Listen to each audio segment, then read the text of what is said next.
Milý Micháš, na začiatku môjho listu ťa chcem pozdraviť. Ahoj. Ako sa máš? Mne to ide celkom fajn. Len je tu zima ako v ruskom filme a to ešte ani Filipovka nezačala. Neuveríš, ale sneží. Chcem ti poďakovať za tvoj list. Ešte som ho nedočítal, ale kým dopíšem môj, snáď sa to podarí. Začnem trocha vianočne, lebo kým príde poštár ku tebe do Morasty, už bude asi aj po ďalších Vianociach. Inak, tá tvoja dedina je fakt super, veď sa nedá nájsť ani na vlastnej mape. Zase Vianoce. Všetci sa tešíme na sviatky pokoja, mieru, lásky, zhonu. Babka napečie koláče, polieta s metlou. Ja zase vymyslím nový spôsob, ako prísť ku koláčom bez toho, aby jej metla skončila na mojom chrbte. By si neverila, aké zrýchlenie majú babkine boľavé nohy. Potom večera, spomienky, plač a po stromčekom prekvapenie. Oči si pôjdem vyočiť, keď pod stromčekom nájdem presne ten sveter, ktorý som prednedávnom bol s babkou skúšať. Formol pokoja prejde, na všetko sa zabudne a zostanú už len papieriky od saloniek, ktoré niekto šikovný napchal do gauču. Inak všimol si? Úplne som zabudol na oslavenca. Vieš, každý rok čakám, či sa už konečne narodí v mojom srdci. Tak nejak o to vravia tie rôzne vinčovačky a básničky. Čakám. A furt nič?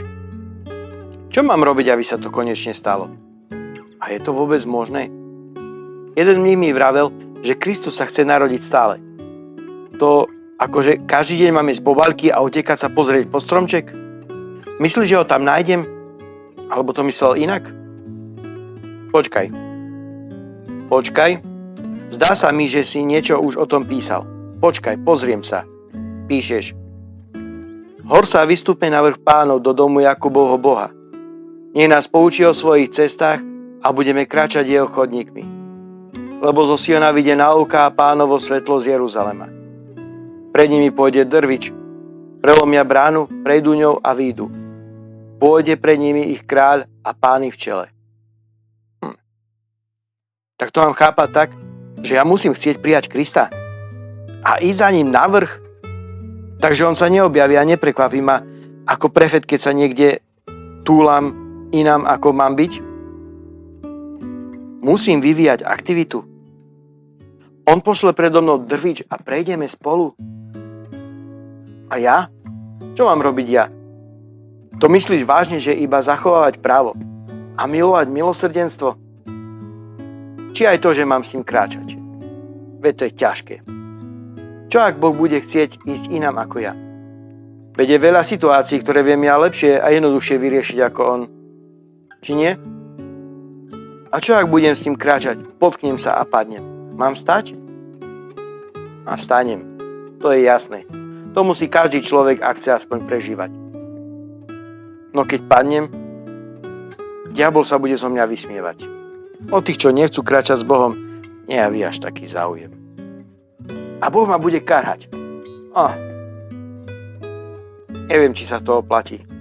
Idem radšej dočítať ten tvoj list. Mám povedať diablovi, nete sa zo mňa, nepriateľka moja, ak som padol, vstanem, ak sedím v otme, Pán je mojim svetlom? To len tak? No a čo? Keď mi Boh bude vyčítať, že som zase padol.